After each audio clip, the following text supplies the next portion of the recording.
Hello दोस्तों, आप सभी का इस फ्री टाइम बैच में बहुत बहुत स्वागत है। हम जो पॉलिटी को डिस्कशन कर रहे थे उसी में हम आगे बढ़ते हुए आज जो पार्लियामेंट की कुछ स्पेशल टर्मिनोलॉजी है उनको लेकर के भी उसकी पूरी प्रोसेसिंग है उसको लेकर भी कई बार क्वेश्चन आते हैं, तो उनको थोड़ा सा हम एक बार ज़रूर देखेंगे क्योंकि यहाँ से बारीकी से जो क्वेश्चन आते हैं उनमें सही मिस्टेक होने की जो चांसेस है वो बहुत ज़्यादा रहते हैं। तो इसलिए और एक चीज़ और बताना चाहूँगा कि जैसे कि हमारे जो ग्रुप है इस ग्रुप में आपको पता है मैसेज होते हैं और इसमें बॉयज गर्ल्स सबके नंबर भी शेयर होते हैं। अगर कोई रिप्लाई करेगा तो उसमें नंबर भी दिखते हैं। तो आपको as a aspirant of UPS या यूपीपीसीएस आपको ये बात जरूर ध्यान रखनी है कि किसी को बेकाम में उन नंबरों को लेकर के उनका मिसयूज ना करें। कई कंप्लेन भी आई है, हालांकि नाम नहीं लेंगे लिया जाएगा किसी का भी, लेकिन आपसे रिक्वेस्ट है कि आप अपनी जो मर्यादा है उसको ज़रूर बना के रखें और किसी के पर्सनल मैसेज मतलब किसी को पर्सनल मैसेज बिल्कुल ना करें। अगर आपको कोई भी चीज़ पूछनी है तो ग्रुप से पूछो, ग्रुप के एडमिन से पूछो, किसी को पर्सनल रिप्लाई मत करो और ना ही किसी के नंबर को मतलब पर्सनल टैग करो। तो ये चीज़ जरूर आपको ध्यान रखनी है। इसका मतलब इससे मतलब ये तो आपकी एक मैच्योरिटी की बात है कि definitely as a aspirant of UPSC UPPCS आपको इतनी सी समझ होगी। ये जो छोटी छोटी हरकत होती है वो तो कॉलेज लाइफ और स्टूडेंट लाइफ में होती है, यहाँ पर आपको ये चीज़ें नहीं करनी चाहिए। तो अब आगे देखते हैं। तो आगे हम ये चीज़ जरूर ध्यान रखना जो मैंने अभी आपसे बोली, इसकी कंप्लेन आई थी इसलिए मैंने आपको बता रहा हूँ ये। तो इसमें इसी संदर्भ में अगर हम आगे बढ़ें तो आज हम दो चीज़ देखेंगे कि एक तो होता है एडजॉर्नमेंट और एक होता है प्रोरोगेशन। प्रोरोगेशन बोलते हैं हम सत्रावसन को, हिंदी में इसके सत्रावसन के लिए शब्द कहता है प्रोरोगेशन। एडजर्मेंट और प्रोरोगेशन, एडजर्मेंट यानी स्थगन और प्रोरोगेशन है सत्रावसन। इन दोनों स्थिति में क्या इफेक्ट पड़ता है, दोनों में क्या डिफरेंस बनता है? अगर हाउस एडजर्मेंट होता है और अगर हाउस प्रोरोगेशन होता है तो क्या फर्क पड़ता है? तो अगर हम हाउस को स्थगन की बात करते हैं तो स्थगन का मतलब क्या होता है कि हाउस की जो बैठक उस दिन होने वाली थी वो बैठक समाप्त होता है, ना कि सत्र का समाप्ति।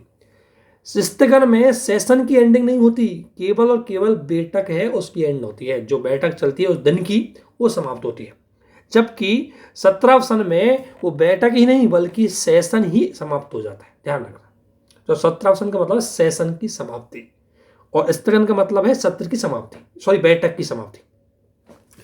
दूसरा बात है कि स्थगन करने का अधिकार है वो स्पीकर के पास होता है या राज्यसभा में सभापति के पास होता है। यानी कि जो प्रिसीडिंग ऑफिसर होता है, पीठासीन अधिकारी होता है, वो सदन को स्थगित कर सकता है, जबकि सत्रावसन कौन करता है? ध्यान रखना, चाहे वो लोकसभा हो चाहे राज्यसभा हो, उसमें सत्र का ऑप्शन सत्रावसन या प्रोरोगेशन है वो केवल और केवल प्रेसिडेंट करता है। ध्यान रखना, कंफ्यूज मत होना इस बात में। कौन करता है सत्रावसन? कौन करता है? प्रेसिडेंट। स्थगन कौन करता है? प्रिसीडिंग ऑफिसर या पीठासीन अधिकारी। ठीक है। दूसरी बात, अगर स्थगन होता है तो उससे विधेयक पर कोई प्रभाव नहीं पड़ता, चाहे वो विधेयक पढ़ रहा पहला उसमें प्रोसीडिंग में हो, उस पर कोई इफेक्ट नहीं पड़ेगा। लेकिन अगर सत्रावसन हो जाता है तो विधेयक है वो उस पर प्रभाव नहीं डालता, लेकिन बचे हुए अगले का इसमें भी ध्यान रखना, यदि किसी विधेयक पर भी सत्रावसन में विधेयक पर कोई प्रभाव नहीं पड़ता, लेकिन जो अगला सेशन है उसमें दोबारा उसमें नोटिस देना पड़ेगा, ये चीज़ें चलती है। ठीक है। तो ये थोड़ा ध्यान रखना। सबसे पहला जो क्वेश्चन आता है वो कौन करता है और क्या प्रभाव पड़ता है, इसको लेकर के भी सवाल आते हैं, ये चीज आपको ध्यान रखना। फिर अनिश्चित काल के लिए स्थगन, जब एडजॉर्नमेंट अगर किसी भी हाउस की होती है और ये एडजॉर्नमेंट अनसर्टेन टाइम के लिए होती है, जैसे बैठक तो 1 दिन के लिए, 2 दिन के लिए, 4 दिन के, भाई 4 दिन बाद पुनः बैठक होगी, 2 दिन बाद पुनः बैठक होगी, ऐसे डिफाइन हो तब तो कोई दिक्कत है नहीं। लेकिन जो अनडिफाइंड टाइम के लिए अगर हाउस को एडजॉर्नमेंट कर दिया जाता है, ये करेगा कौन? ये तो पीठासीन अधिकारी करेगा। हाउस को अनिश्चित काल के लिए स्थगन कौन करेगा? ये पीठासीन अधिकारी करता है। ठीक है ना। तो अनिश्चित काल के लिए स्थगन का मतलब है कि सदन की अगर हम बात करें तो किस दिन अब सदन स्टार्ट होगा, इसको लेकर के कोई डेट फिक्स नहीं की जाती है, उसे बोलते हैं अनिश्चित काल के लिए सदन का स्थगन। ठीक है। और आगे अभी बताया था आपको सत्रावसन है, इसको बोलते हैं प्रोरोगेशन। इसमें क्या होता है कि अगर जो प्रिसीडिंग ऑफिसर होता है हाउस का, जो पीठासीन अधिकारी होता है, अगर पीठासीन अधिकारी उस सेशन को उस हाउस में अगर अनिश्चित टाइम के लिए एडजॉर्नमेंट कर देता है तो उसके बाद राष्ट्रपति उस सेशन को समाप्त करने के लिए, सत्रावसन करने के लिए, प्रोरोगेशन करने के लिए नोटिफिकेशन जारी करता है। कौन जारी करता है? प्रेसिडेंट। अर्थात 17 कौन कर सकता है? प्रेसिडेंट। ये चीज आपको ध्यान रखना है। इसके बाद होता है बेक्टन, डिजोल्व। तो बेक्टन क्या होता है कि देखो, राज्यसभा का तो बेक्टन होता नहीं, अपर हाउस का बेक्टन नहीं होता, क्योंकि वो एक परमानेंट हाउस होता है। बेक्टन किसका होता है? लोअर हाउस का। और बेक्टन कौन करता है? बेक्टन और 17 में बहुत अंतर होता है। 17 का मतलब है कि सेशन है वो एंड हो जाता है। बेक्टन का मतलब है कि लोकसभा की जो लोकसभा है, 16वीं लोकसभा, 17वीं लोकसभा, वो एंड हो जाती है। लोकसभा ही एंड हो जाएगी पूरी, उसको लोकसभा का जो जीवन काल है वो भी समाप्त हो जाएगा। अब नई लोकसभा के लिए इलेक्शन होंगे, उसको बोलते हैं बेक्टन या डिसॉल्व। तो देखो, बेक्टन नॉर्मली बेक्टन और 17 में अंतर होता ही है, ये तो मैं आपको बता दूं, क्योंकि 17 में विधेयक बने रहते हैं। अगला सत्र आएगा तो उसमें विधेयक पुनः पारित किया जाएगा, ठीक है ना। लेकिन बेक्टन में विधेयकों पर बहुत बड़ा प्रभाव, कई प्रभाव पड़ते हैं, उनको हम देखेंगे। तो बेक्टन कौन करता है? बेक्टन पहली बात तो किसका और नहीं होता? राज्यसभा का बेक्टन नहीं होता, क्योंकि ये परमानेंट हाउस है। बेक्टन होता है किसका? वो लोअर हाउस का होता है। और बेक्टन उसको कौन कर सकता है? एक तो उसकी टाइमिंग हो सकती है जब बेक्टन किया जाता है, और बेक्टन का डिसीजन प्रेसिडेंट लेता है मिनिस्टर ऑफ काउंसिल की सहमति से। ये आपको दो चीज ध्यान रखनी है। तो बेक्टन का होता है एक तो स्वयं, जब उसका लोकसभा का जब कार्यकाल पूरा हो जाता है तो उसका बेक्टन होगा ही, क्योंकि नई लोकसभा के लिए इलेक्शन होंगे। दूसरा, अगर राष्ट्रपति आपातकाल है जब, तो आपको पता है कि उसका टाइमिंग बढ़ाई जा सकती है। जैसे नॉर्मली आपको पता है 5 ईयर होता है लोकसभा का, लेकिन आपको पता है इमरजेंसी लगती है, इलेक्शन कराना पॉसिबल नहीं है, तो उसका कार्यकाल बढ़ाया जा सकता है। दूसरी बात, बेक्टन का निर्णय राष्ट्रपति भी कर सकता है मिनिस्टर ऑफ काउंसिल की सहमति से, कभी भी ध्यान रखना। तो बेक्टन कौन करता है, किस हाउस का होता है, ये आपको पता होना चाहिए, ठीक है। और राष्ट्रपति ऐसा करते टाइम आपको पता है कि कोई भी चीज़ें वो करता है। अब ध्यान रखना एक चीज़ आपको ध्यान, जब अगर लोकसभा व्यक्तित्व हो जाती है तो लोकसभा में जितने भी काम पेंडिंग होते हैं वो सारे समाप्त हो जाएंगे। कोई बिल है, अगर लोकसभा में बिल पेंडिंग है, वो भी समाप्त हो जाएगा। उसकी पूरी देखेंगे कौन कौन से बिल लोकसभा में है तो समाप्त हो जाएंगे, लैप्स हो जाएंगे। तो जो बेक्टन की प्रोसेस होती है उसमें सारी प्रोसेसिंग लगभग लैप्स हो जाती है, ठीक है। अगर मान लें कोई नो कॉन्फिडेंस मोशन आया, वो भी लैप्स हो जाएगा। अगर कोई अदर बिल आए हैं लोकसभा में पेंडिंग है, वो भी लैप्स हो जाएंगे, ठीक है। लेकिन कौन सा लैप्स होगा, कौन सा लैप्स नहीं होगा बिल, उसको एक बार देख लेते हैं। इसको लेकर के यूपीएससी ने सवाल पूछे हैं, पीसीएस ने भी सवाल पूछे हैं कि अगर लोकसभा विघटन होती है तो बिलों पर क्या क्या इफेक्ट पड़ता है। ये इंपॉर्टेंट पार्ट है, यहाँ से क्वेश्चन कई बार आपसे पूछे गए हैं, इसलिए आपको ये चीज़ अच्छे से समझनी है।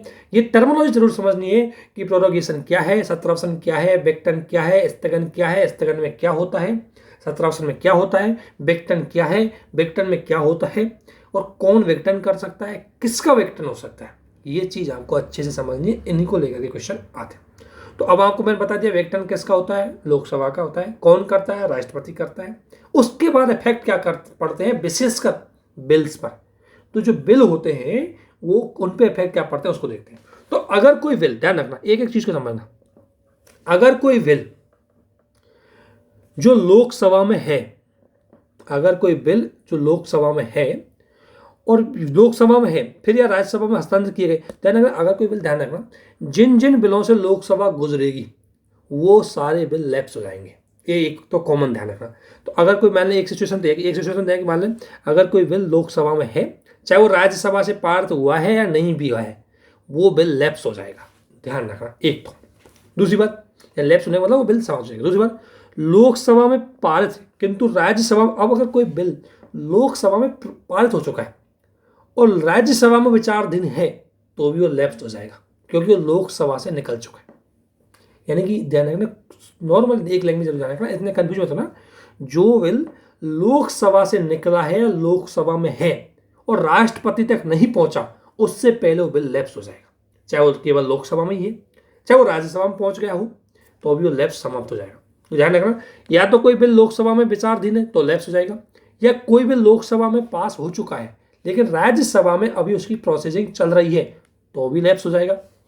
दूसरी बात, ऐसा कोई बिल जिस पर दोनों विधेयकों में डिस्प्यूट हो गया हो, कंसेंट नहीं बनी हो और उसको लेकर के ज्वाइंट सेशन बुलाया गया हो, ध्यान रखना ज्वाइंट सेशन बुला लिया हो तो बिल लैप्स नहीं होगा, क्योंकि वो बिल दोनों सदनों से पारित होकर के आ चुका है, या है ना, या दोनों सदनों में डिस्प्यूट होने के बाद आ चुका है। तो राष्ट्रपति अगर ज्वाइंट सेशन बुलाता है तो वो बिल लैप्स नहीं होगा, ध्यान रखना। दूसरी बात, अगर कोई बिल राज्यसभा में, केवल राज्यसभा में ही अभी उसकी प्रोसेसिंग चल रही है और लोकसभा में अभी वो आया ही नहीं, तो भी वो लैप्स नहीं होगा, क्योंकि लोकसभा में भी वो आया ही नहीं। तीसरी बात, ऐसे बिल जो दोनों सदनों में पास होकर के राष्ट्रपति के पास आ, अगर कोई बिल जो दोनों सदनों में पास होने के बाद प्रेसिडेंट के पास आ जाते हैं, वो बिल भी लैप्स नहीं होगा, क्योंकि वो पास हो चुका है दोनों में। तीसरी बात, ऐसे बिल जो दोनों सदनों द्वारा पारित हो लेकिन राष्ट्रपति द्वारा रिव्यू के लिए दोबारा लौटाया जाता है, तो भी लैप्स नहीं होगा। कहने का मतलब इस 6 घटनाओं से इनको आपको ध्यान रखना है, एक एक चीज को दोबारा देखना है। मैं दोबारा से बता देता हूँ, मैं और यहाँ देखिए बता दूँ, ये है लोकसभा, ये है राज्यसभा। अगर कोई बिल की स्टार्टिंग लोकसभा में हुई है और अभी राज्यसभा में पहुंचा है, तो भी लैप्स हो जाएगा। अगर वो बिल अभी लोकसभा में ही प्रोसीजर में चल रहा है, तो भी लैप्स हो जाएगा। और अगर इन दोनों से पारित होने के बाद अगर वो निकल गया, उसके बाद लैप्स नहीं होगा। ध्यान रखना, दोनों से पारित होने के बाद निकल गया तो लैप्स नहीं होगा। और अगर लोकसभा में ही आया, राज्यसभा में भी, राज्यसभा में ही आया, लोकसभा में अभी तक आया ही नहीं, अगर वो राज्यसभा में ही है, लोकसभा में अभी तक बिल्कुल आया ही नहीं, तो भी वो लैप्स नहीं होगा। ये ध्यान रखना। अर्थात इन द ब्रीफ यही कह सकता हूँ कि जो अगर कोई बिल प्रोसेसिंग के दौरान अगर लोअर हाउस में पेंडिंग है या लोअर हाउस से पास होकर के केवल राज्यसभा में पेंडिंग है, तो ऐसी स्थिति में वो लैप्स हो जाएगा। और अगर या तो उसमें लोकसभा आई नहीं हो या वो बिल दोनों सदनों में पारित हो चुका हो और राष्ट्रपति के पास हो, तो लैप्स नहीं होगा। इसलिए आपसे रिक्वेस्ट है कि इनको आप अच्छी तरीके से देख लें, 6 कंडीशन को। इनके क्वेश्चन आपसे पूछे जाते हैं कि कब बिल लैप्स होगा, कब नहीं होगा। ठीक है ना, ये बेक्टन का इफेक्ट है। इसके बाद होती है कोरम। कोरम का मतलब होता है गणपूर्ति, यानी कि सदन की कार्रवाई के लिए एक मिनिमम सदस्य संख्या होनी चाहिए। तो उसके बाद ही ध्यान रखना, नॉर्मली भारत में ये बोला गया है कि टोटल मेंबरों का 1/10 सदस्य, कम से कम 1/10 सदस्य प्रेजेंट होंगे, तब उसे गणपूर्ति की मतलब गणपूर्ति बोला जाएगा, कोरम बोला जाएगा। तो कोरम के लिए कितने सदस्य होने चाहिए? 1/10 सदस्य।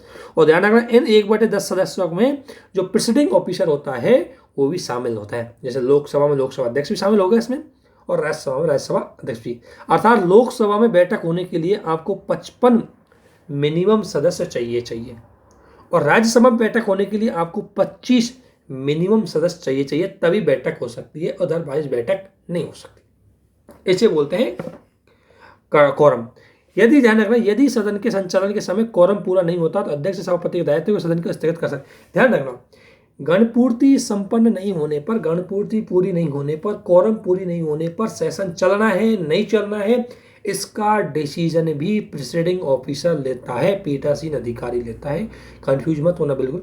मेरा कहने मतलब है कि सदन के अंतर्गत जो भी प्रोसेसिंग होती है, जो भी कार्य प्रणाली होती है, उस पर सारा डिसीजन लेने की पावर उस हाउस के प्रिसाइडिंग ऑफिसर के पास होती है।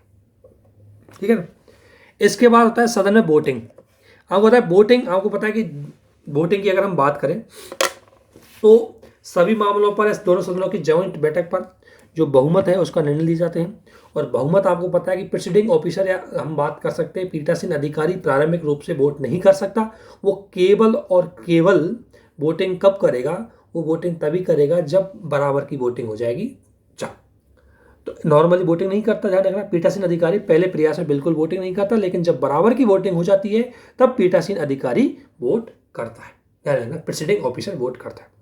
ठीक है, तो ये चीज़ ध्यान रखना है आपको। इसके अलावा एक चीज़ ध्यान रखना, ये छोड़ देना, ऐसा कोई काम नहीं है। नो यस इसको क्वेश्चन नहीं पूछते, ये भी आपको कोई दिक्कत नहीं। अब आना है एक अगला आता है लैंग्वेज ऑफ पार्लियामेंट, सदन की भाषा। संसद की भाषा या सदन की भाषा क्या होती है, ये इसको लेकर के नॉर्मली पीसीएस में सवाल पूछे जाते हैं, इसको ध्यान रखना।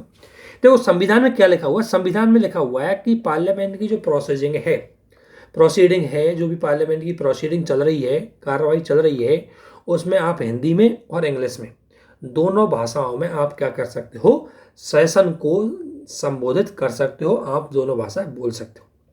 लेकिन यदि कोई शब्द ऐसा कोई मेंबर आता है जिस पे मान लें हिंदी भी नहीं आती और इंग्लिश भी नहीं आती, तो आजकल तो खैर ट्रांसलेटर लगे हुए हैं, वो किसी भी लैंग्वेज में बोल सकता है। लेकिन ये बोला गया कि जो प्रेसिडिंग ऑफिसर, अगर मान लें कोई ट्रांसलेटर के माध्यम से नहीं, क्योंकि यहाँ होता है ट्रांसलेटर में भाव नहीं जाते, थोड़े इमोशंस नहीं जाते। ट्रांसलेशन अगर आप किसी चीज़ का सुनते हो तो उसमें पूरे इमोशंस के साथ नहीं आती। जैसे डबिंग मूवी में पूरी तरह अच्छी चीज़ नहीं होती, एक तो ओरिजिनल देखना और एक डबिंग में काफ़ी डिफरेंस होता है। तो ये है कि अगर कोई सदस्य, ध्यान रखना, एक तो 2 लैंग्वेज में ही बोल सकता है, लेकिन यदि कोई सदस्य चाहता है कि लोकल लैंग्वेज में बोले तो प्रेसिडिंग ऑफिसर होता है, उससे क्या लेनी पड़ती है, उसको परमिशन लेनी पड़ती है। ठीक है, ध्यान रखना ये बात बोली गई। हालांकि अनुवादन की बोलने की चीज़ें बोली गई, यानी कि वो अपनी मदर जो लैंग्वेज है उसमें भी बोल सकता है, लेकिन उसके लिए उसको पीठासीन अधिकारी की सहमति लेनी पड़ेगी। इसके बाद आपने सुना होगा कि जो मिनिस्टर और जो हमारा अटॉर्नी जनरल है, इन दोनों को कोई स्पेशल प्रोविजन मिले हुए। ध्यान रखना, नियम तो ये होता है कि अगर कोई लोकसभा का अगर मेंबर है, दूसरा अगर कोई राज्यसभा का अगर कोई मेंबर है, तो लोकसभा की कार्रवाई में ही वो भाग ले सकता है, राज्यसभा में नहीं जा सकता। अगर राज्यसभा का है तो राज्यसभा की ही कार्रवाई में भाग ले सकता है, वोटिंग कर सकता है, अदर में नहीं जा सकता। लेकिन दो ऐसे कैंडिडेट होते हैं, एक तो होते हैं मिनिस्टर और एक होता है अटॉर्नी जनरल। ये ऐसे होते हैं जो दोनों सदनों में जा सकते हैं, ठीक है ना, दोनों सदनों की कार्रवाई में भाग ले सकते हैं, लेकिन इनको वोटिंग का राइट नहीं होता। और आपको पता है मिनिस्टर ऐसा भी व्यक्ति हो सकता है जो किसी भी सदन का सदस्य ना हो, क्योंकि 6 महीने तक ये प्रोविजन है कि कोई व्यक्ति बिना किसी सदन की सदस्यता के मिनिस्टर बन सकता है, लेकिन उसके बाद इसको मेंबरशिप लेनी पड़ेगी। तो ये दोनों नॉर्मली किसी भी सदन में जा सकते हैं, वोटिंग भी कर मतलब प्रणाली में बोल भी सकते हैं, लेकिन वोटिंग नहीं कर सकते। ध्यान रखना, मिनिस्टर उसी हाउस में वोटिंग करेगा जिस हाउस का वो मेंबर है। तो इस चीज़ को एक बार ध्यान रखना, ठीक है ना। इसके अलावा यही इनके बारे में पूरी बात बोली गई। इसके अलावा एक होती है लैम डक सत्र। लैम डक सेशन क्या होता है? लैम डक सेशन किसी भी जो लोकसभा होता है उसका लास्ट सेशन होता है, वो लैम डक सेशन होता है। क्यों होता है इसको लैम डक सेशन? इसलिए बोलते हैं क्योंकि वो लोकसभा का अंतिम होता है और कुछ ऐसे मेंबर भी होते हैं जो अगली बार चुन के नहीं आएंगे, कुछ तो हारेंगे ही हारेंगे, तो इसलिए उसको लैम डक बोलते हैं। इसके बाद ये सेशन की जो पार्लियामेंट की पूरी प्रोसीडिंग है उसके बारे में आपको ध्यान रखना है। एक तो होता है क्वेश्चन हाउस, ये ध्यान रखना, इनको लेकर के भी कई बार क्वेश्चन पूछे जाते हैं, इसलिए थोड़ा सा धीरे धीरे से इनको देखेंगे। एक तो होता है question hours, sorry question house नहीं होता, क्वेश्चन आवर्स होता है ना। ये इसको बोलते हैं प्रश्नकाल। जब पार्लियामेंट स्टार्ट होती है तो उसका पहला जो आवर्स होता है, पहला जो घंटा होता है उसको बोलते हैं हम प्रश्नकाल। इस दौरान क्या होता है कि जितने भी सदस्य होते हैं संसद के, सदन के, वो मिनिस्टर से उनके द्वारा किए गए कार्यों के बारे में क्वेश्चन पूछ सकते हैं। इसमें क्वेश्चन भी 3-4 तरह के होते हैं। एक होते हैं स्टार वाले क्वेश्चन जिन पे स्टार लगा होता है, एक होता है अनस्टार वाले जिन पे स्टार नहीं लगा होता, और एक होते हैं शॉर्ट टाइम वाले क्वेश्चन, यानी कि छोटी सूचना, अल्प सूचना वाले क्वेश्चन। तो ये 3-4 तरह के क्वेश्चन होते हैं। पहली बात आपको ध्यान रखना है कि पहला जो घंटा होता है वो किसका होता है? वो प्रश्नकाल का होता है। उसमें क्या होता है कि संसद के सदस्य प्रश्न पूछते हैं। अब ध्यान रखना, तारांकित जो क्वेश्चन है, जितने भी स्टार क्वेश्चन होते हैं उनका आंसर मिनिस्टर ओरल देता है, यानी कि मौखिक देता है, ओरली देता है, लिख के नहीं देता, वो ओरली बोलता है। लेकिन स्टार क्वेश्चन में क्या होता है कि जो सदस्य है वो उनमें एक और कम्प्लीमेंट्री क्या पूछ सकता है? क्वेश्चन पूछ सकता है, सप्लीमेंट्री क्वेश्चन पूछ सकता है। मान लें कि कोई बहस चले, किसी सदस्य ने क्वेश्चन पूछा है, किसी सदस्य ने, मंत्री ने जवाब दिया, तो रिवर्स क्रॉस क्वेश्चन मेंबर उससे पूछ सकता है। किस क्वेश्चन में? स्टार वाले क्वेश्चन में। लेकिन स्टार वाले क्वेश्चन में आंसर मिनिस्टर कैसे देगा? ओरल देगा, रिटर्न में नहीं देगा। दूसरा होता है अनस्टार। ये जो अतारांकित प्रश्न होते हैं इनमें आंसर देता है रिटर्न में, लेकिन इनमें आप सप्लीमेंट्री क्वेश्चन नहीं पूछ सकते। ध्यान रखना, जो ऑब्वियसली जो रिटर्न क्वेश्चन में तो क्रॉस क्वेश्चन होता ही नहीं है, आप पूछेंगे वो लिख के आपको दे देगा, बस खत्म। इसके बाद होते हैं अल्प सूचना के प्रश्न, यानी वे प्रश्न जिनको कम से कम 10 दिन में आप नोटिस दे करके पूछ सकते हो मिनिस्टर को कि भाई ये क्वेश्चन है, आप इसको ले लो, मुझे आंसर दे देना। तो उनको बोलते हैं हम अल्प सूचना के प्रश्न। इनका उत्तर भी मिनिस्टर ओरली ही देता है। क्वेश्चन ये आते हैं कि इनका उत्तर कैसे दिया जाता है और इनमें क्रॉस क्वेश्चन पूछे जा सकते हैं, नहीं जा सकते, ठीक है। और मिनिस्टर के अलावा जितनी, ध्यान रखना, मंत्री नहीं, केवल पार्लियामेंट के सदस्य ही मिनिस्टर से क्वेश्चन पूछते हैं, ये बात ध्यान रखना। कोई मिनिस्टर दूसरे मिनिस्टर से क्वेश्चन नहीं पूछ सकता। अगर आपसे पूछा जाए ऐसा क्यों होता है, तो आपको पता है मिनिस्टर किस पे काम करते हैं? कलेक्टिव रेस्पॉन्सिबिलिटी पे। यानी एक मिनिस्टर का जो जवाब है वो सारे मिनिस्टरों का ही जवाब होता है, इसलिए केवल और केवल प्राइवेट सदस्य ही क्वेश्चन पूछते हैं, ठीक है। ये चीज़ ध्यान रखना, एक तो ये इंपॉर्टेंट है। इसके बाद आता है शून्यकाल, 0 आवर्स। शून्यकाल की अगर मैं बात करूँ, 0 आवर्स, इसको लेकर भी कई बार सवाल पूछे जाते हैं। देखो, इसे शून्यकाल में अगर हम बात करें तो इसमें क्या होता है कि ऐसे क्वेश्चन उठाए जाते हैं जिनके बारे में पहले से सूचना जिसमें सदन के सदस्य पहली बात तो ये अनौपचारिक क्वेश्चन होते हैं। इसमें ध्यान रखना, प्रश्न काल में आप वही क्वेश्चन पूछ सकते हो जिनके बारे में आपने मिनिस्टर को पहले से इंटीमेट किया हो, पहले से उसको सूचना दी हो। लेकिन शून्य काल में आप बिना किसी सूचना के डायरेक्ट क्वेश्चन पूछ सकते हैं। और शून्यकाल भारतीय जो पार्लियामेंट्री प्रोसेसिंग है, संसदीय प्रक्रिया है, उसमें यूनिक है। यूनिक क्यों है? क्योंकि भारत ने इसको कहीं से नहीं लिया, ये अपनी इनोवेशन है। भारत ने 1962 में इसको जोड़ा है। तो एक ध्यान रखना, ये यूनिक है भारत में, भारत ने इसका नवाचार किया है और ये 1962 में भारत ने जोड़ी है। ठीक है। इसके बाद होते हैं मोशन। देखो मोशन अगर क्या देखता है, मोशन कई मोशन होते हैं, प्रस्ताव बोलते हैं जिनको। तो देखो मोशन अगर कई प्रकार के मोशन होते हैं और लोकमत के किसी मामले पर पीठासीन अधिकारी की स्वीकृति के बिना बहस नहीं की जा सकती है। आपको पता है, अगर मान लो कोई पब्लिक इंपॉर्टेंट का कोई इशू है, तो अगर सदन में उसका डिस्कशन करना है तो डिस्कशन करने का एक प्रॉपर टाइम होता है, प्रॉपर रूल रेगुलेशन फॉलो करना होता है, पूरी प्रोसीजिंग फॉलो करनी पड़ती है। इसमें क्या प्रोसीडिंग में इसमें क्या होता है कि पीठासीन अधिकारी की बिना सहमति से, यानी कि जो प्रिसीडिंग ऑफिसर होता है सदन का, हाउस का, उसकी बिना सहमति से आप किसी भी मुद्दे पर बहस नहीं कर सकते, किसी भी मुद्दे को डिस्कशन नहीं लाया जा सकता। इसलिए उन मुद्दों को डिस्कशन में लाने के लिए विभिन्न प्रकार के हम क्या लाते हैं, मोशन लाते हैं सदस्य, जिसे बोलते हैं प्रस्ताव। प्रस्ताव एक होता है इंपॉर्टेंट मोशन। इंपॉर्टेंट मोशन मुख्य रूप से अपने आप में एक इंडिपेंडेंट होता है और बहुत ही महत्वपूर्ण होता है। ये मुख्य रूप से मोशन किस में आते हैं? इसमें अगर हम बात करें तो इसमें राष्ट्रपति के खिलाफ जो इम्पीचमेंट प्रोसेसिंग आती है वो भी अपने आप में एक इम्पॉर्टेंट और एक्शन कमीशन को या चीफ हम बात करते हैं CGI को अगर हटाने का जो प्रस्ताव आएगा वो भी क्या होता है, अपने आप में इम्पॉर्टेंट मोशन होते हैं। इसके बाद होता है एक होता है स्थानापन्न की कह सकते हैं हम, सप्लीमेंट्री टाइप में होता है। सप्लीमेंट्री शब्द तो सही नहीं है इसके लिए, ये असिस्टेंस टाइप में होता है। असिस्टेंस टाइप को अगर मैं बोलूँ कि अगर कोई पहले से कोई मोशन आया है और वो मोशन पूरी तरह से डिफाइन नहीं कर रहा, तो ये क्या करेगा, इसके हिंदी इंग्लिश शब्द होता है रिप्लेसमेंट वाला।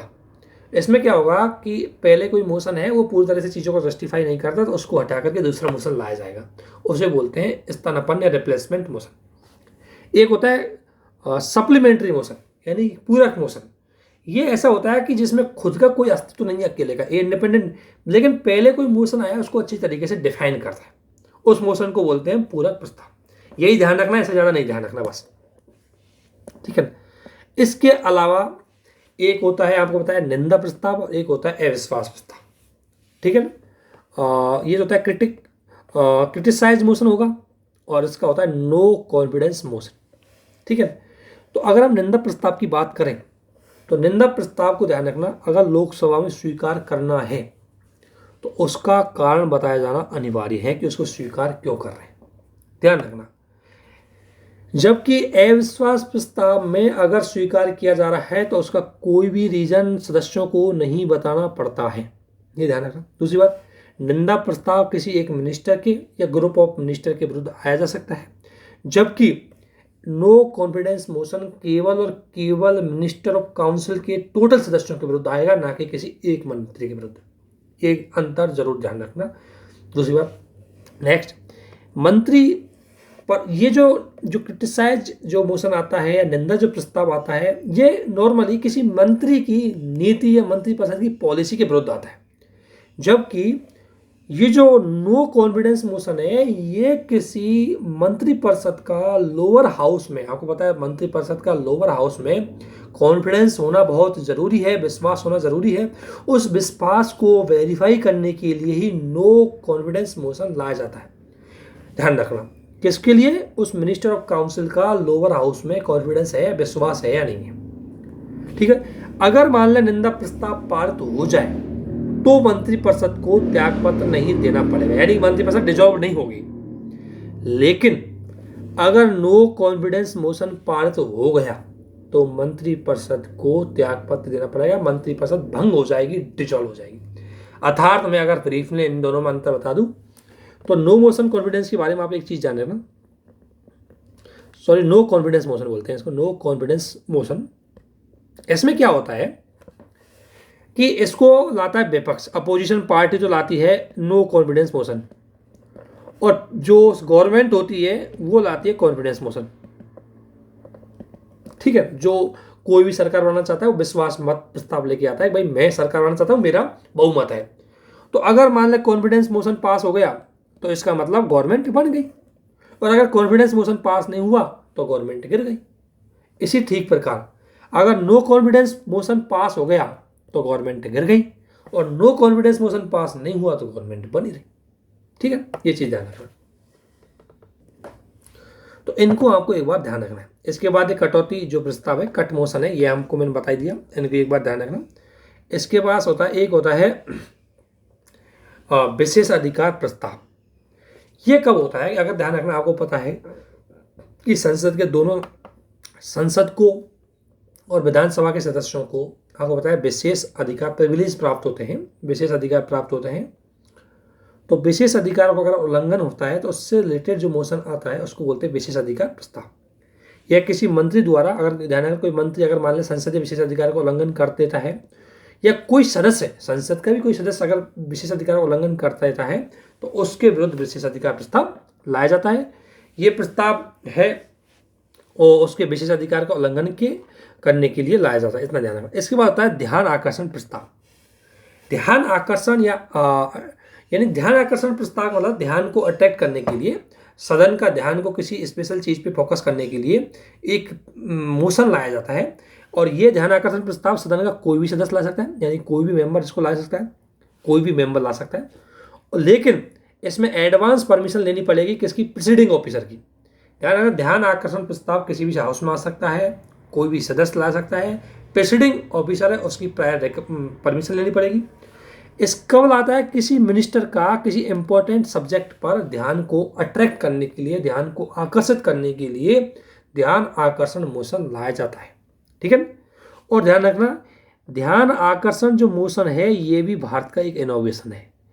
इसको 1954 में ये भारत ने, ये ध्यान रखना, इसको 1954 में अपनाया गया था, ये भारत ने कहीं से अडॉप्ट नहीं किया गया, ये इनोवेशन है। और ध्यान रखना, ये भी इसका उल्लेख, ध्यान रखना, शून्य काल का उल्लेख तो कहीं नहीं है, जो 0 आवर्स है उसका उल्लेख ना तो लोकसभा के नियमों में ना संविधान में, लेकिन ध्यान आकर्षण का जो प्रस्ताव है इसका उल्लेख लोकसभा नियमों में है, जो प्रोसीडिंग से रिलेटेड जितने भी नियम है उनमें इसका उल्लेख मिलता है। ठीक है, इसके बाद आपको पता है स्थगन प्रस्ताव आया। अब एडजॉर्नमेंट मोशन क्या होता है, एडजॉर्नमेंट मोशन ये है कि मान लें सदन की प्रोसीडिंग चल रही है, लेकिन अचानक कोई इंसिडेंट घटेगा, कोई बहुत ही इंपॉर्टेंट, जिस पे किसी भी प्रकार से हम डिले नहीं करते, इतना इंपॉर्टेंट पब्लिक के लिए इतना इंपॉर्टेंट कोई सब्जेक्ट है, तो उस पर चर्चा करने के लिए जो सदन की कंटिन्यू जो प्रोसीडिंग चल रही है उसको क्या किया जाएगा, एडजॉर्नमेंट किया जाएगा। उसके लिए भी एक प्रस्ताव लाना पड़ता है, लेकिन इस प्रस्ताव को लाने के लिए मैं बता रहा हूँ 50 मेंबर की कंसेंट जरूरी है। कितनी, कम से कम 50 मेंबर की कंसेंट होगी तब सदन की प्रोसीडिंग रुकेगी, और वो जिस टॉपिक पे डिस्कशन करना चाहते हैं तब जाकर डिस्कशन होगा, उसे बोलते हैं हम एडजॉर्नमेंट मोशन। तो यह प्रस्ताव लोकसभा एवं राज्यसभा दोनों सदनों में लाया जा सकता है, और इस प्रस्ताव पर कोई भी सदस्य ला सकता है, लेकिन और इस प्रस्ताव को कोई भी सदस्य ला सकता है, लेकिन उसको 50 सदस्यों की सहमति करवानी पड़ेगी। इस प्रस्ताव पे कम से कम 2.5 घंटे पर डिस्कशन होगा, 2.5 घंटे का डिस्कशन होगा।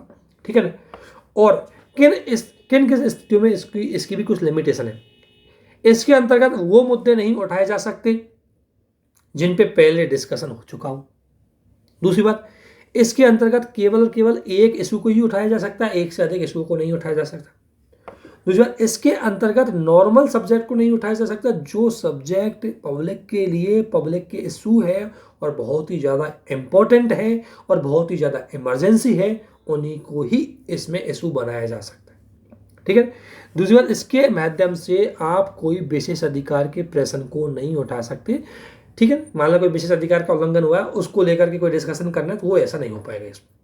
तीसरी बात, इसमें इसके माध्यम से ऐसे सब्जेक्ट को नहीं उठाया जा सकता जिन सब्जेक्ट पर उस सेशन के द्वारा डिस्कशन पहले से कर लिया हो या जारी हो। इसके अलावा ऐसे सब्जेक्ट को भी इसमें नहीं उठाया जा सकता जिन सब्जेक्टों पर प्रोसीडिंग है वो जुडिशरी में चल रही हो। ठीक है, इसके अलावा ध्यान रखना, ये लिमिटेशन है, इनको लेकर के भी क्वेश्चन आते हैं कि किन स्थितियों में एडजॉर्नमेंट मोशन नहीं आ सकता। तो ये आपको अच्छे से एक बार ध्यान रखनी है। ठीक है, क्योंकि एडजॉर्नमेंट 50 मेंबर की इसमें सहमति होनी चाहिए। इसके बाद आता है नो कॉन्फिडेंस मोशन। जैसा कि मैंने बताया कि नो कॉन्फिडेंस मोशन है वो केवल और केवल लोकसभा में आता है, क्योंकि इसमें आपको पता है कि जो मिनिस्टर ऑफ काउंसिल है, मिनिस्टर ऑफ काउंसिल की अगर मैं बात करूं तो मिनिस्टर काउंसिल है वो किस पे डिपेंड रहती है, केवल और केवल लोअर हाउस पे, लोअर हाउस के प्रति ही रेस्पॉन्सिबल रहती है और लोअर हाउस के सहमति से ही वो टेकी रहती है। जिस दिन लोअर हाउस में अगर मिनिस्टर को काउंसिल को अगर कॉन्फिडेंस नहीं होगा उसी दिन उसको गिरा दिया जाएगा, उसी दिन उसको डिसॉल्व कर दिया जाएगा।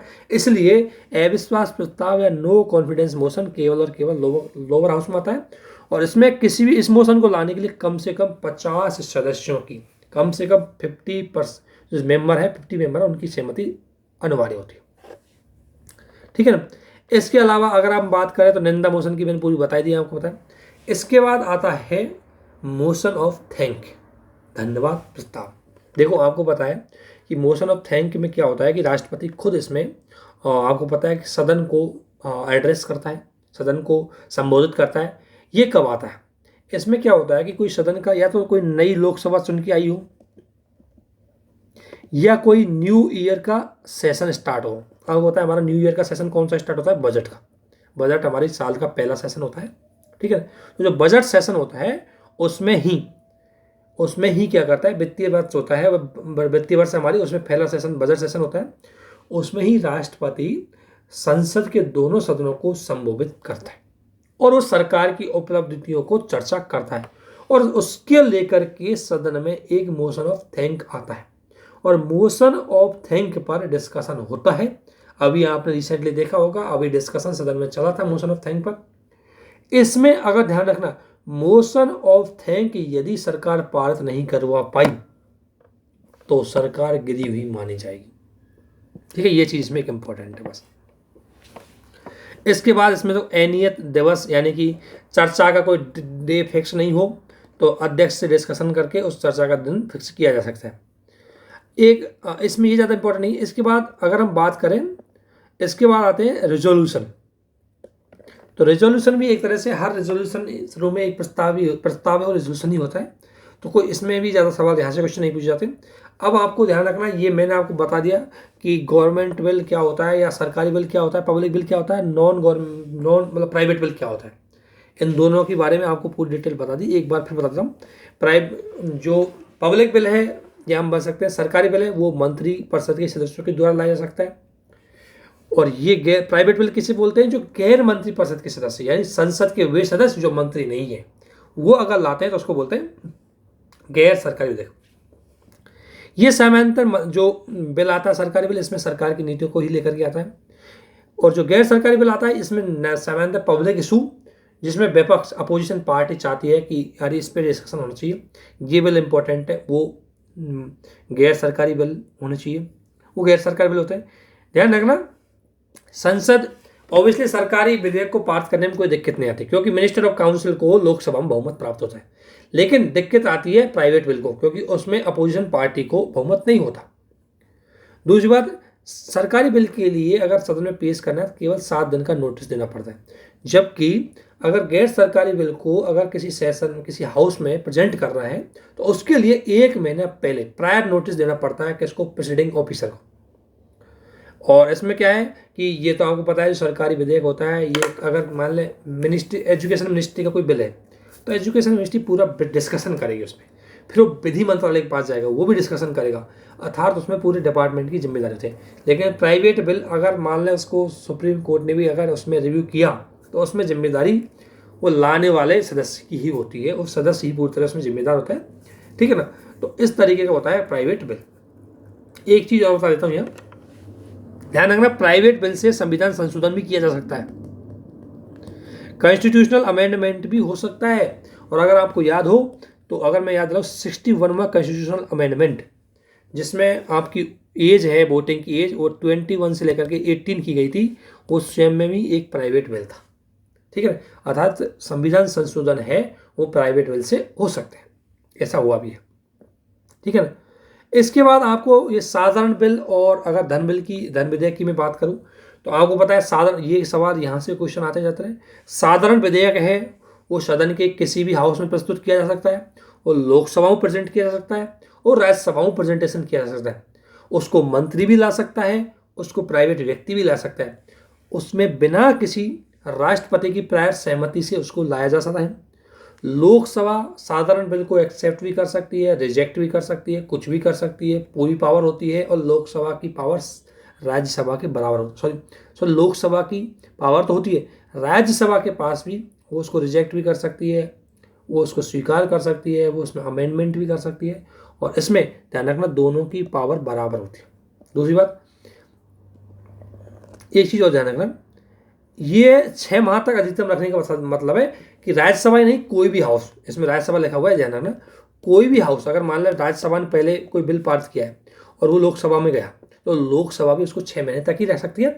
अगर वो 6 महीने में लोकसभा पारित नहीं करती तो लैप्स हो जाता है, या तो डिस्प्यूट खड़ा हो जाता है या वो लैप्स हो जाता है। ठीक है ना, ये चीज़ ध्यान रखना। तो और दूसरी बात, अगर मैं बात करूं साधारण विधेयक में, तो साधारण विधेयक में ये वेरीफाई करने की कोई ज़रूरत नहीं है लोकसभा अध्यक्ष को कि भाई ये धन विधेयक है या नहीं है। और दूसरी, साधारण विधेयक में एक चीज़ और ध्यान रखना, साधारण विधेयक सहमति के बाद राष्ट्रपति के पास जाता है, तो राष्ट्रपति और उसमें सहमति भी दे सकता है, उसमें असहमति भी दे सकता है, उसको रिव्यू के लिए भी भेज सकता है, सारी पावर है। दूसरी बात, अगर दोनों सदनों में अगर डिस्प्यूट होता है तो साधारण विधेयक पर जॉइंट बैठक भी बुलाई जा सकती है। ठीक है, ये है साधारण विधेयक की पूरी कहानी, आपको अच्छे से होनी चाहिए याद। इसको लेकर के भी सवाल पूछे जाते हैं, क्वेश्चन यहाँ से डायरेक्ट आते हैं। इसके बाद मनी बिल, हालांकि मैंने पूरी घटना आपको पहले बता दी, लेकिन एक बार रेपिटेशन के लिए जरूर बता रहा हूँ, क्योंकि संसद की जो विधायी प्रोसीडिंग है, प्रोसीडिंग ऑफ लॉ मेकिंग, इसमें से सवाल बहुत ज़्यादा आते हैं। तो ये प्रोसीडिंग है जो लोग जो बिलों की, इसको लेकर के सवाल जरूर आते हैं। धन विधेयक का एक ध्यान रखना, धन विधेयक सबसे पहले केवल और केवल लोकसभा में ही आता है। सबसे पहले फर्स्ट टाइम इसको अगर प्रेजेंट करना है लोकसभा में प्रेजेंट कर सकते हैं, राज्यसभा में इसको प्रेजेंट नहीं किया सकता। दूसरी बात, धन विधेयक को केवल और केवल मिनिस्टर ऑफ काउंसिल का मेंबर ही ला सकता है, प्राइवेट मेंबर नहीं ला सकता। तीसरी बात, धन विधेयक में राष्ट्रपति की प्रायर रिकमेंडेशन लेनी पड़ती है। चौथी बात यह है कि इसमें राज्यसभा के पास ज़्यादा पावर नहीं होती, राज्यसभा के पास केवल 14 डेज तो इसको रख सकती है, और इसमें अगर सहमति भी देती है तो उनको लोकसभा मान भी सकती है, नहीं मान सकती, अर्थात राज्यसभा की कोई खास पावर इसमें नहीं होती। दूसरी बात, इसको प्रमाण, धन विधेयक को वेरीफाई करनी पड़ता है स्पीकर ऑफ लोअर हाउस, यानी कि स्पीकर है वो वेरीफाई करता है कि ये विधेयक धन विधेयक है या नहीं है। और ध्यान रखना, स्पीकर के द्वारा किए गए वेरीफाई को सुप्रीम कोर्ट जुडिशियल रिव्यू कर सकता है, ये भी ध्यान रखना। और आपने सुना होगा पुट्टा स्वामी वाद आया था, इसमें सुप्रीम कोर्ट ने इसका जुडिशियल रिव्यू किया ही था, जो आधार का मामला था उसमें। इसके अलावा आपको पता है कि इसे सिर्फ लोकसभा में पारित होने के बाद, अगर ये लोकसभा इसमें पारित होने के बाद ये राष्ट्रपति के पास जाता है। राष्ट्रपति के पास, बेचारे के पास दो ही विकल्प होते हैं। एक विकल्प होता है कि वह सहमति, वो दोनों सदनों के बीच, एक विकल्प है कि उसमें या तो सहमति दे सकता है या असहमति, लेकिन उसको रिव्यू के लिए नहीं भेज सकता। ठीक है, रिव्यू के लिए राष्ट्रपति इसको नहीं भेज सकता। इसके अलावा ध्यान रखना, अगर धन विधेयक सरकार पारित नहीं करवा पाती है तो सरकार को त्यागपत्र देना पड़ जाता है, सरकार गिरी हुई मानी जाती है। ठीक है ना, ये एक इंपॉर्टेंट है। और धन विधेयक पर ज्वाइंट सेशन नहीं बुलाया जा सकता, क्योंकि धन विधेयक पर राज्यसभा की पावर ज़्यादा नहीं होती। ठीक है ना, इसके अलावा संसद की विभिन्न प्रकार की समितियां हैं, जैसा कि मैंने आपको बोला है। समितियों में आपको 2-3 चीज़ देखना है, मैं आपको लिमिटेड समिति बता रहा हूँ, लेकिन आपको बहुत ज़्यादा समितियों के बारे में एक बार जरूर पढ़ना है कि समिति में पहली बात ये पढ़ना है उनके सदस्यों की संख्या कितनी है, आपको जरूर देखना है। तो दूसरी बात, क्या दोनों सदनों की है और समिति है एक सदनों की, ये भी ध्यान रखना। तीसरी बात, उसके सदस्य, उसकी अध्यक्षता कौन करता है। और एक चीज़ जरूर ध्यान रखना, किसी भी पार्लियामेंट्री कमेटी का सदस्य मंत्री नहीं हो सकता, ध्यान रखना ये बात, कोई भी मंत्री किसी पार्लियामेंट्री समिति का सदस्य नहीं हो सकता। तो विशेष अधिकार समिति की अगर मैं बात करूं तो ये क्वासी जुडिशियल है, क्योंकि विशेष अधिकार का उल्लंघन करने वाली, अगर किसी ने वॉयलेशन किया है पार्लियामेंट के राइट्स का, तो उसको देखने वाली समिति है। ये दोनों हाउसों के लिए जॉइंट समिति होती है। इसमें अगर लोकसभा की हम बात करें तो लोकसभा में इसमें दोनों हाउसों में होती है, सॉरी, ये लोकसभा की भी होती है, राज्यसभा की होती है। लोकसभा में इसमें 15 मेंबर होते हैं और राज्यसभा में इसमें 10 मेंबर होते हैं। इसके अलावा जो एथिकल चीज़ों को फॉलो करवाने के लिए आचरण समिति है, ये राज्यसभा में समिति सबसे पहले 97 में आई थी और लोकसभा में समिति 2000 में आई। इस समिति का टारगेट ये है कि भाई राज्यसभा और लोकसभा के जो मेंबर है वो थोड़ी आचरण संहिता, कोड ऑफ कंडक्ट और कोड ऑफ एथिक्स है, उनको बनाए रखें। इसके अलावा विभिन्न प्रकार की समिति आती है, तो ये इसमें मैंने समिति ली है, लेकिन आपको और समितियां भी एक बार देखनी है, क्योंकि ध्यान रखना ये समिति इसलिए जैसे नियम समिति है, ये नियम समिति है, ध्यान रखना नियम समिति की अध्यक्षता दोनों सदन है उनके अपने अपने प्रेसिडिंग ऑफिसर करते हैं, क्योंकि नियमों को बनाने का काम करती है, संचालन का बनाने का काम करती है। इसलिए इसकी अध्यक्षता लोकसभा में कौन करेगा, लोकसभा स्पीकर, और राज्यसभा में कौन करेगा, राज्यसभा का सभापति। और ध्यान रखना लोकसभा में नियम समिति बहुत इंपॉर्टेंट है, इसको लेकर सवाल पूछे जाते हैं, इसलिए बताऊं। नियम समिति में लोकसभा में 15 सदस्य होते हैं और राज्यसभा में समिति में 16 सदस्य होते हैं। पहली बार नॉर्मली ये हुआ है कि राज्यसभा में ज़्यादा सदस्य होते हैं, हालांकि ज़्यादातर है लोअर हाउस के जो सदस्य ज़्यादा होते हैं, लेकिन नियम समिति में ऐसा होता है। और ध्यान रखना नियम समिति किसी भी हाउस में हो उसका प्रेसिडिंग ऑफिसर यानी पीठासीन अधिकारी उसका अध्यक्ष होगा, ये आपको ध्यान रखना। इसके अलावा इसमें समितियों को आपको देखना है कौन कौन सी समितियां आपको महत्वपूर्ण है। तो ये समितियों में आपको एक बार और भी समिति मैंने आपको लिखा नहीं, एक तो पब्लिक अकाउंट लोक लेखा समिति है, उसको आपको देखना है। एक अधीनस्थ विधायन समिति, इसको लेकर के यूपीएससी ने सवाल पूछा था 2018 में। एक नियम समिति, एक होता है एस्टिमेट कमेटी, आकलन समिति, एक होता है पब्लिक जो जितने भी पीएसयू है उनको रेगुलेट कर, मतलब उनको लेकर के समिति। तो मैं आपसे ये कह रहा हूँ समितियों में आपको 3-4 चीजें रिवीजन करनी है, सदस्य संख्या, अध्यक्षता और कार्य, और दोनों सदनों में है या एक सदनों में, ये ध्यान रखना आपको। इतना सा हर समिति के बारे में ब्रीफली देख लेना, और विशेषकर तीनों समिति है वित्तीय मामलों से जुड़ी हुई उन समितियों के बारे में, और 2-3 ये आचरण समिति ये है, इनके बारे में आपको एक बार देखना है। ये है पार्लियामेंट के क्वेश्चंस, जहाँ से आगे क्वेश्चन आने की पूरी संभावना है। पार्लियामेंट में एक बार जरूर ध्यान रखना, पार्लियामेंट की जो टर्मिनोलॉजी है उससे लेकर के क्वेश्चन आता है। पार्लियामेंट की जो प्रोसीडिंग है, चाहे प्रोसीडिंग बजट की है, चाहे प्रोसीडिंग विधि मतलब लॉ मेकिंग की है, इन प्रोसीडिंग से रिलेटेड सवाल आते हैं। दूसरी बात बिल है, बिल की क्या प्रोसीडिंग है, मनी बिल की क्या प्रोसीडिंग है, जनरल बिल की क्या प्रोसीडिंग है, और कॉन्स्टिट्यूशनल अमेंडमेंट बिल की क्या प्रोसीडिंग है, इनको लेकर के भी सवाल आते हैं। इसलिए आपसे रिक्वेस्ट है कि आप इनको अच्छे से एक एक चीज़ को अच्छे से देखें, तब आप इसको कर पाएंगे। तो हमारा पार्लियामेंट अब लगभग समाप्त हो गया है, अब हम सुप्रीम कोर्ट भी जाएंगे। सुप्रीम कोर्ट की जो फैक्चुअल सवाल है उनको अच्छे से देखेंगे, और फिर इसके साथ हम ज़्यादा टाइम नहीं लगेगा, हम एक एक चीज़ को ले लें। थोड़े बहुत जो भी फैक्ट अगर इनमें से रह गए, आपको लग भी रहा होगा कई फैक्ट इसमें से रह गए, तो आपको बता दें कि फैक्टों को लेकर के भी कुछ पीडीएफ मैंने आपको शेयर की है, उसमें भी हम फैक्ट हैं उनको डिस्कशन कर लेंगे, कुछ छूटे वाला नहीं है। बस एक बार यह है कि रिवीजन अच्छे से करते हुए चलना है बस। और इसी को यहीं समाप्त करते हैं। आप सभी को बहुत बहुत धन्यवाद। जय हिंद, थैंक यू।